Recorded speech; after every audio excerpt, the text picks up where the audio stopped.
Quels sont les impacts du halving sur le marché crypto-monnaie? Je suis tombé sur cette courbe de CryptoRank qui est très intéressante et dont j'ai beaucoup aimé et dont je tiens à partager cela avec vous dans cette vidéo. Donc, essayons un peu d'analyser cette courbe-ci pour voir exactement où est-ce qu'on se trouve à ce moment et quels sont réellement les impacts du halving sur les cycles précédents. Donc pour tous ceux qui ne savent pas, vous comprenez que le halving, c'est une période pendant laquelle, vous devez comprendre que le halving, c'est une période pendant laquelle la quantité de crypto-monnaies qu'on donne aux mineurs est divisée par 2. Et donc, pour ceux qui essayent un peu de se prolonger et qui essayent un peu de comprendre qu'est-ce que réellement ça veut dire, ça veut tout simplement dire que si avant on mettait une pièce en circulation, pendant le halving, on met demi-pièce en circulation. Donc on crée demi-pièce par rapport à avant où on créait une pièce. Donc c'est exactement ça le halving. Le halving, c'est une période pendant laquelle on diminue la quantité de crypto-monnaies émises en circulation. On émet la moitié de ce qu'on émettait avant. Donc vous comprenez très bien que la quantité de crypto-monnaies qui est donc mise sur le marché diminue. Et plus ça diminue, plus on allonge la période pendant laquelle on va arriver aux 21 millions de bitcoins qu'il y aura en circulation dans l'existence. Et si on regarde un peu cette courbe-ci, on voit que le premier halving est arrivé en 2012. En 2012, on ne traquait pas beaucoup l'écosystème crypto-monnaie. Il n'y avait pas encore beaucoup de personnes qui achetaient les crypto-monnaies et donc on ne traquait pas encore le prix majoritairement, c'était encore embryonnaire. C'est en 2017, donc 4 ans plus tard, 2016, qu'on a connu un halving où on peut analyser un peu d'une certaine façon. Mais jusque-là, c'est encore un peu embryonnaire parce qu'en 2016, plein de personnes qui étaient dans les crypto-monnaies, qui utilisaient les crypto-monnaies, n'avaient pas encore réellement confiance, ils ne savaient pas encore où est-ce que le Bitcoin allait aller et ils étaient encore beaucoup plus en mode ok, on essaye, on voit ce que ça donne, d'accord? Mais regardons maintenant le halving qui a suivi après, 2020. Le halving de 2020 est survenu pratiquement exactement le 10 mai 2020 et le halving, il faut compter 210 000 blocs sur la blockchain du Bitcoin avant le halving. Donc, si on essaye de voir environ une moyenne de 10 minutes par Bitcoin, c'est ça qui donne 4 ans. Donc, le 10 mai 2020, on a assisté au premier halving. Et pendant le halving, le prix de la crypto-monnaie ne prend pas immédiatement en valeur. Regardez en 2016. En 2016, on est au 8 juillet 2016 et on atteint le pic quelque part en 2018. Vous voyez, c'est presque 2 ans plus tard.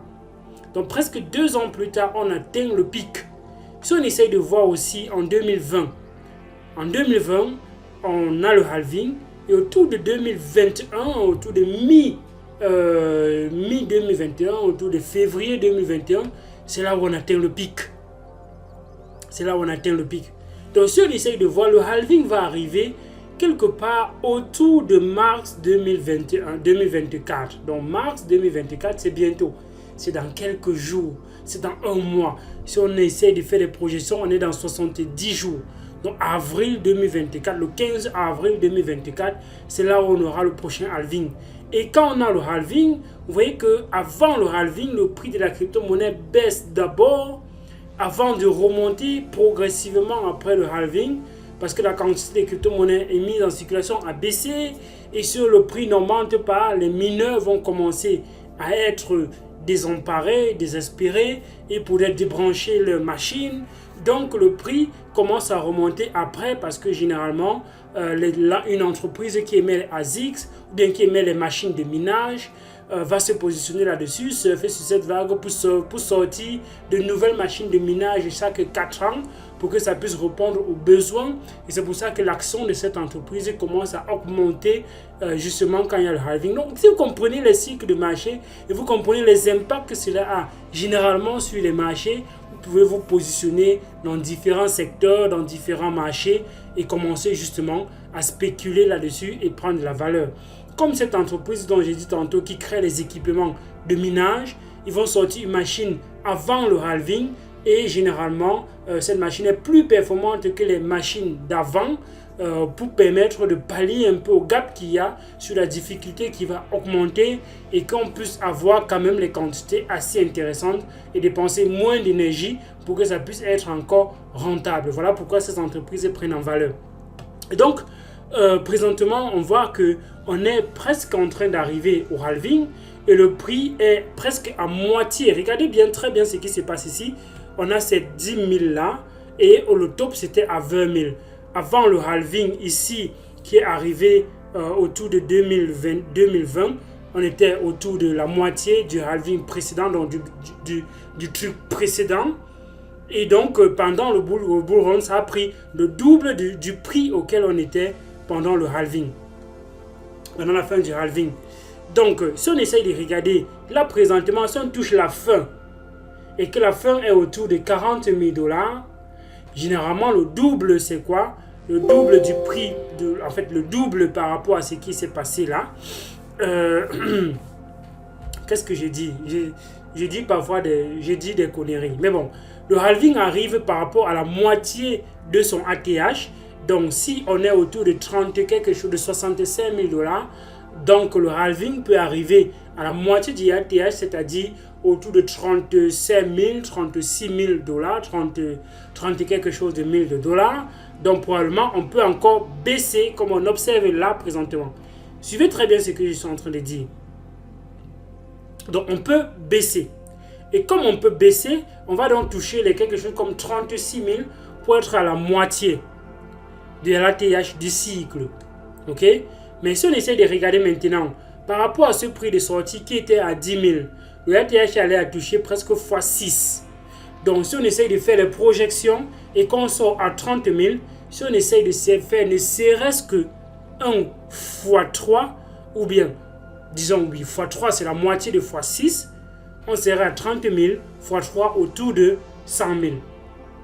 Donc c'est clairement peut-être raisonnable de penser que pendant le cycle suivant, le Bitcoin va être autour de 100 000 $.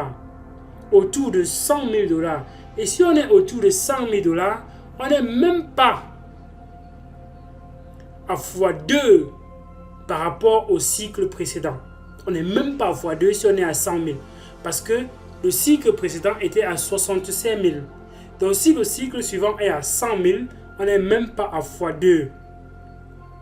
Et même pas en x2, c'est pas trop acceptable. Pourquoi? Parce que la difficulté a été divisée par 2. Donc pour essayer de compenser, il faudrait au minimum qu'on soit à x2 pour que ça compense un peu le prix de la difficulté d'une certaine façon. Donc logiquement, on estime que le prix du cycle suivant à chaque ATH soit au moins de x2. Et si on entre dans notre petit paint et qu'on essaye un peu de calculer un petit basiquement ce qui se passe, là présentement on est en 2024, le prochain cycle sera en 2028, ok?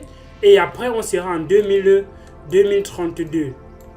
Et si logiquement on est à quelque chose de x2 à chaque cycle pour compenser au minimum les difficultés et les quantités de crypto-monnaies qui sont réduites pour les mineurs, on est à quelque chose de 120 000, le cycle actuel, 120 000 qui est raisonnable, 120 K.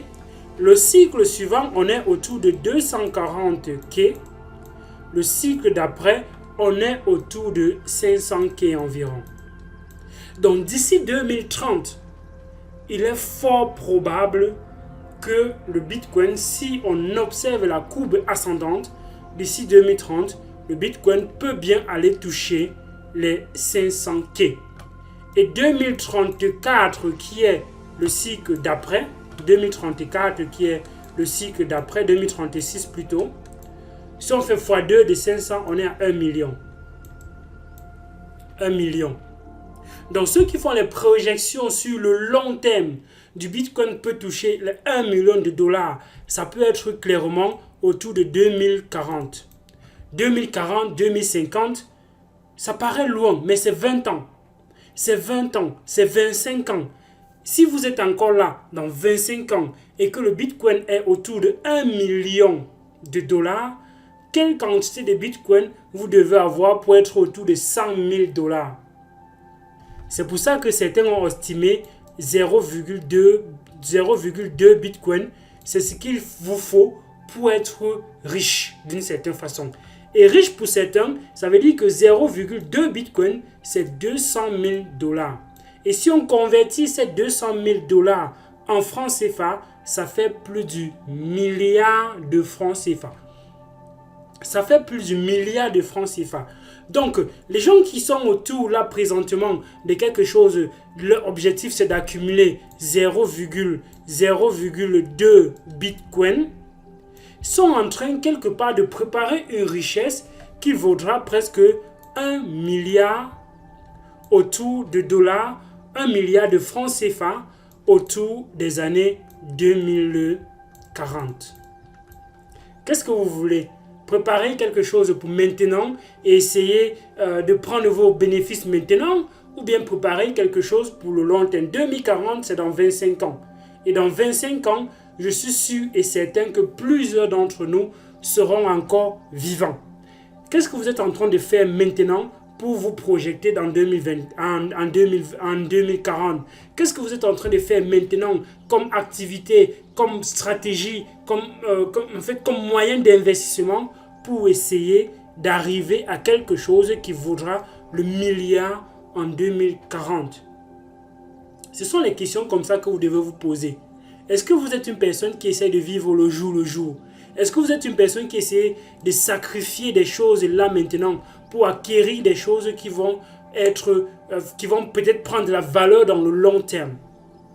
Si jamais on est toujours dans la spéculation, je ne suis pas un conseiller financier, Elvis n'est pas un conseiller financier, il faut toujours le comprendre, mais si jamais le Bitcoin devient cet asset de choix, et devient cet asset qui prend la plus grosse place de volume dans les transactions, parce que un Bitcoin à 1 million de dollars, ça veut dire tout simplement que en réalité, la quantité totale de Bitcoin qu'il y a en circulation, ça vaut 21 trillions de dollars.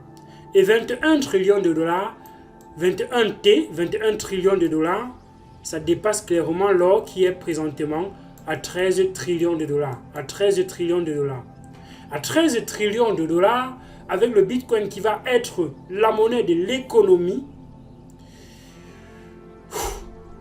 je vous laisse imaginer un certain nombre de choses. Mais bon, bref, le halving, c'est clairement quelque chose qui a un impact significatif sur les crypto-monnaies.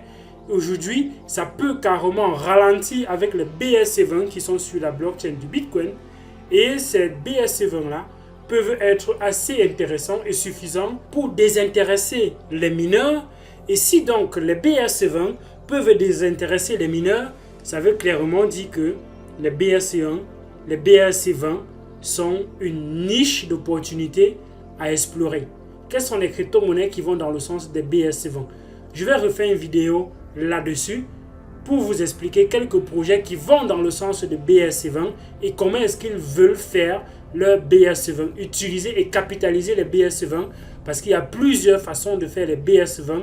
Clairement, bien évidemment, les développeurs sont en train de vouloir bannir Inscription sur la blockchain parce que ça peut être néfaste d'une certaine façon. Mais bon, bref, je vais revenir là-dessus. Je voulais simplement me focaliser sur cette courbe-ci pour vous montrer un certain nombre de choses, un certain nombre d'impacts que le halving a généralement sur le Bitcoin et sur le prix des crypto-monnaies. Moi, je suis plutôt bullish et je pense clairement que la majorité de ceux qui ont voté là sont bullish et on pense clairement que le prochain halving aura un effet assez significatif sur le Bitcoin. Ici, on essaie de voir les projections. Les gens ont prédit que pendant ce cycle-ci, on sera bien évidemment clairement autour de 100 000 et c'est plutôt raisonnable. Dis-moi ce que tu penses en commentaire de cette vidéo.